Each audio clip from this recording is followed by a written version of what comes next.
Well, hello everyone.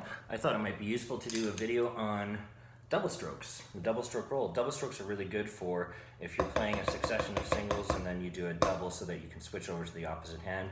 Great for sticking solutions, for moving around on mallet percussion instruments, drum sets, sometimes even timpani. So that's the purpose of the double stroke, and also another purpose of it is to develop speed. So there are 3 phases of technique that you have to go through as you graduate your tempo from slow to fast in a double stroke roll. First phase is what I call absolute stick control, and that's when you're playing so slowly that you can just do normal strokes for your doubles. But eventually you speed up and you get to the point where that's no longer possible. So that's when we get into what I like to call, phase 2, which I like to call the drop grab, or the 2-part double stroke motion. And the way it works in slow motion is that the wrist does all the work for the first stroke, so the stick comes down, and then the wrist stays flat and the fingers release and allow the stick to push them out, and then you grab in for the second stroke. So fingers in, drop, and then fingers pop out when the stick bounces back, grab. Drop, grab, drop, grab. You can see I'm doing a really exaggerated version of it while I'm doing it slowly. This is a really helpful technique to program it into your muscle memory efficiently, is to do it in a slow and exaggerated fashion. So my grip kind of falls apart completely, and then I grab in with the fingers and put it back together.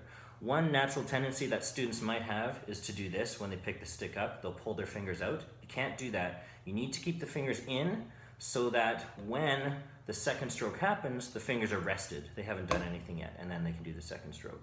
Drop, grab, drop, grab, drop, grab, drop, grab, drop, grab, drop, grab. And then you have the same thing with the left hand. Drop, grab, drop, grab, drop, grab, drop, grab, drop, grab, drop, grab, drop, grab, drop, grab. And then eventually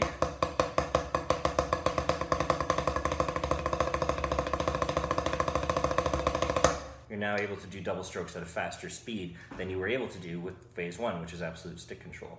Eventually it gets too fast for that though. You can only go so fast with the 2-part double stroke motion. So then phase 3 is what I like to call controlled rebound. And that's where you just simply pull the back 3 fingers off the stick, so the stick has a little bit of breathing room to move around. And you control the stick with your fulcrum, which is the thumb and the index finger. And you just control so that you're getting 2 bounces from each hand. So from phase 1 through phase 3 and all the way back to phase 1 again, we have absolute stick control, graduating into the 2-part motion, graduating into control rebound, back to the 2-part motion, back to absolute stick control.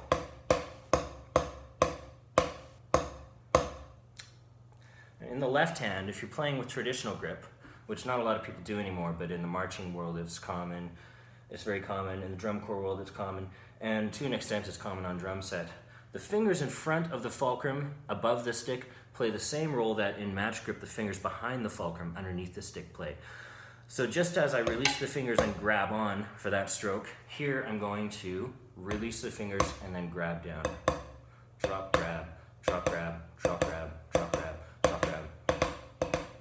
So you can see the grip kind of falls apart and then regains control over the stick. So the same thing as here, you have here, and then you can get relatively equal sound quality out of both hands, regardless of what technique you're using. See you next time.